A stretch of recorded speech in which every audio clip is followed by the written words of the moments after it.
Bismillahirrahmanirrahim. Assalamualaikum warahmatullahi wabarakatuh. Hai teman-teman, gimana kabarnya hari ini?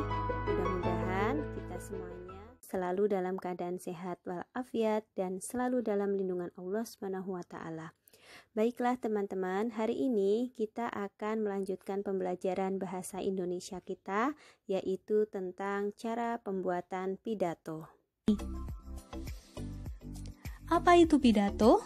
Pidato biasanya disebut juga dengan orasi, yaitu sebuah kegiatan berbicara di depan umum untuk menyatakan pendapat atau memberikan gambaran tentang suatu hal.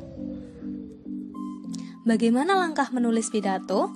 Ada beberapa hal yang harus kita perhatikan dalam menulis pidato. Yang pertama yaitu memilih topik atau tema pidato dengan menyesuaikan kemampuan diri dan dapat bermanfaat bagi pendengar. Yang kedua, mengumpulkan referensi bacaan. Referensi bacaan di sini bisa didapat dari pengalaman, hasil penelitian, imajinasi, buku, media massa, dan elektronik. Yang ketiga, membuat kerangka pidato. Nah, dalam membuat kerangka pidato harus menyesuaikan dengan struktur pidato, yaitu ada pembukaan, isi, dan penutup. Yang keempat, merangkai pidato. Nah, dalam merangkai pidato di sini mengembangkan dari kerangka yang sudah kita buat menjadi pidato yang utuh. Yang kelima yaitu latihan oral. Oral artinya berkaitan dengan bunyi bahasa. Sebelum berpidato, latihan oral dilakukan agar pelafalan semakin jelas dan intonasi semakin tepat. Metode berpidato. Yang pertama yaitu dengan cara impromptu. Apa itu impromptu? Yaitu berpidato dengan cara spontan atau tanpa naskah. Yang kedua dengan memoriter atau hafalan. Yang ketiga dengan naskah atau membaca teks. Dan yang keempat ada ekstemporan atau menyiapkan konsep terlebih dahulu. Selanjutnya, ayo kita bersama-sama langsung saja berlatih menulis teks pidato. Nah, apa saja yang perlu kita perhatikan dalam menulis pidato? Ayo perhatikan dengan baik-baik ya. Nah, yang pertama kita menentukan tema terlebih dahulu, kemudian menentukan judulnya. Tema kali ini yaitu tentang perpisahan kelas 6. Judulnya Terima Kasih Guruku.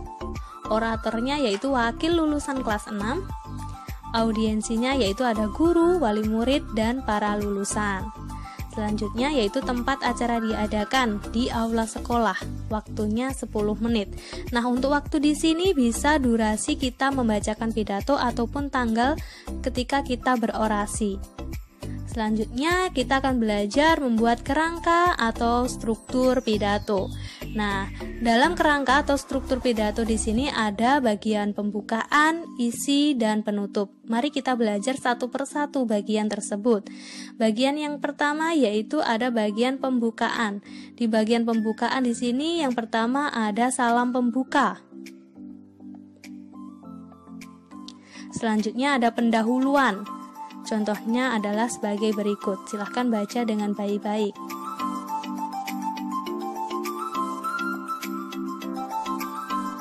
Pada bagian kedua yaitu ada isi pidato. Nah, pada isi pidato ini adalah inti dari pidatonya.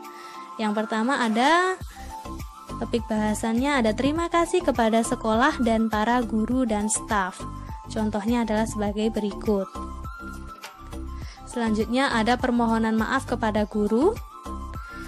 Yang terakhir terima kasih kepada orang tua. Bagian yang terakhir yaitu penutup. Ada permohonan maaf kepada semua dan harapan. Contohnya adalah sebagai berikut. Dan yang terakhir ada salam penutup. Nah, itu tadi adalah kerangka pidatonya. Selanjutnya, apa yang harus kita perhatikan ketika kita berpidato? Yang pertama, ada intonasi. Apa itu intonasi? Tinggi, rendah nada, atau penekanan suara.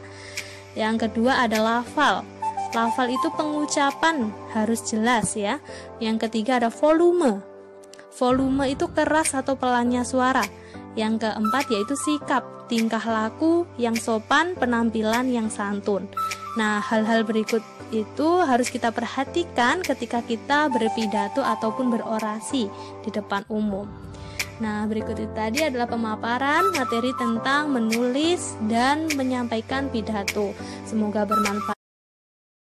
Tijar akhiri sekian, wabillahi taufik wal hidayah. Wassalamualaikum warahmatullahi wabarakatuh. See you.